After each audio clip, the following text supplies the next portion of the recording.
A game of chess is like a sword fight. Our katana is the most badass sword. You must think first, No. before you move. Yes Think and about no. who you're asking here. Now, don't get me wrong. I know you guys know I'm biased towards Chinese weaponry. But I'll be the first to admit that most of the Chinese swords on the market today suck.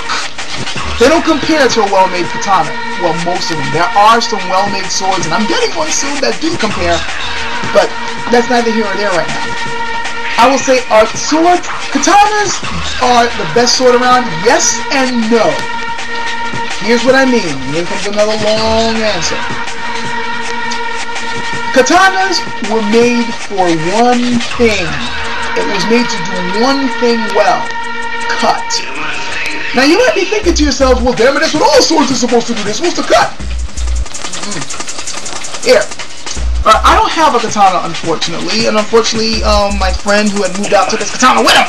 So I don't have a decent one to show you. Except for this stick one here. But I'll just pretend this is curved. Alright? As you can see, because this is a real katana, it's single-edged. And if it was made, you know, as a neon should be made, it will have a slight curve to it. The reason why is simple. Because the thing that you do with a katana is you cut. Okay? And cut with a slicing motion. Anybody who's taken even a beginning Kenjutsu or Kendo class knows that the way you grip it, you don't grip it here. You don't grip it here. You have your top hand here, close to the tsuba, and of course this doesn't have a tsuba, but bear with me here. And the bottom is close to the bottom part. You've got a space you're supposed to leave there. This is for leverage. And it's actually the bottom hand, the left hand, that actually does the cutting. The right hand just guides the blade to where you want to cut. So this makes a slicing effect. Okay? Now why am I mentioning all that? Because notice how the blade is designed. A single edge curve, which facilitates that slicing, that deep slicing motion. If you got a curved knife in your kitchen, or at least a knife with a, you know, the knife doesn't have to be curved completely, just the edge itself has a bit of a curve. Try this. When you're cutting something next time, like beef or chicken or whatever, instead of just chopping, try doing it with that nice slicing motion, a good strong slicing motion, and notice how deeper you're able to cut.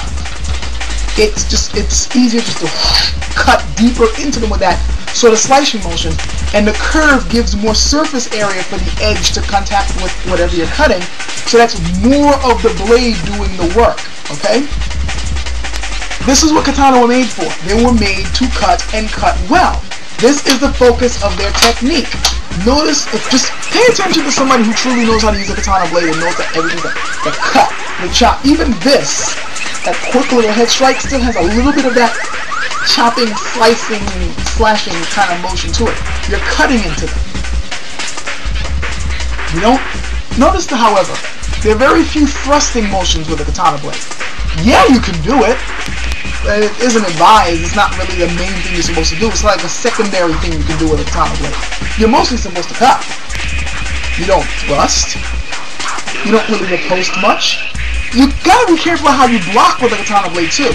You can block with the back edge because it's not sharp. But you better not cut with the try to block with the front edge. And here's where the characteristics of a katana blade starts to show that it isn't the most invincible sword around. Katana can break. I know anime and certain TV shows like to make you believe that you can slice through tanks with this shit. Ain't true. Katana can break, especially the traditionally made ones.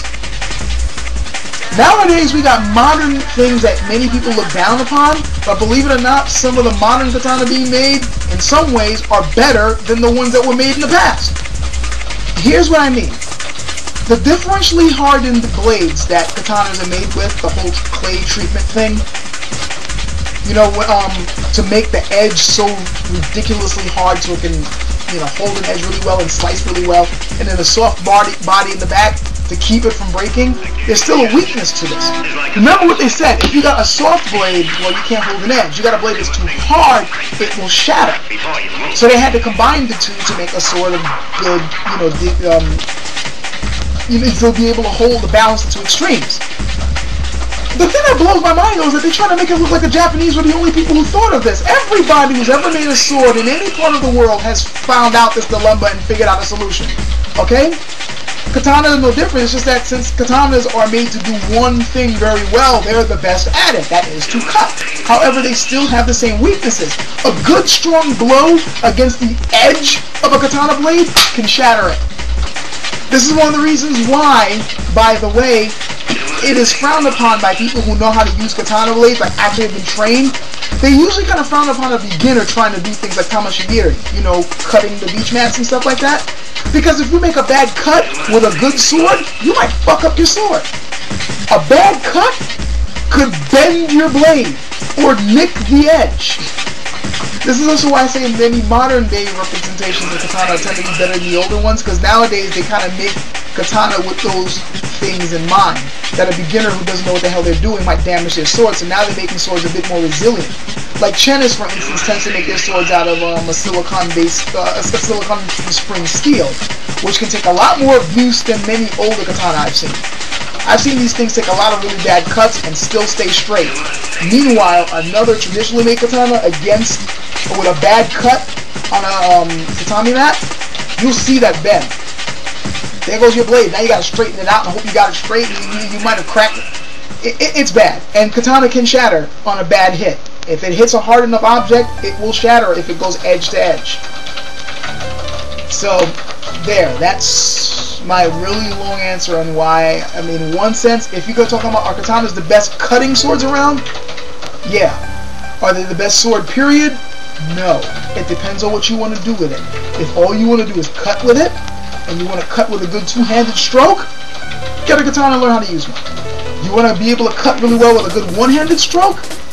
I suggest going with Western sabers, or maybe even the Chinese do. Those cut very damn well and are balanced for one-handed use.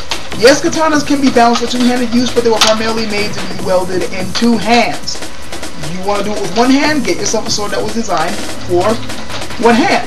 A Chinese do can cut very well if it's decently made. And I know some forges out there that make good do that pound for pound can cut just as well, if not as well, as a katana that you can get for thousands of dollars more. I know that's blasphemy to some of you, but it's true.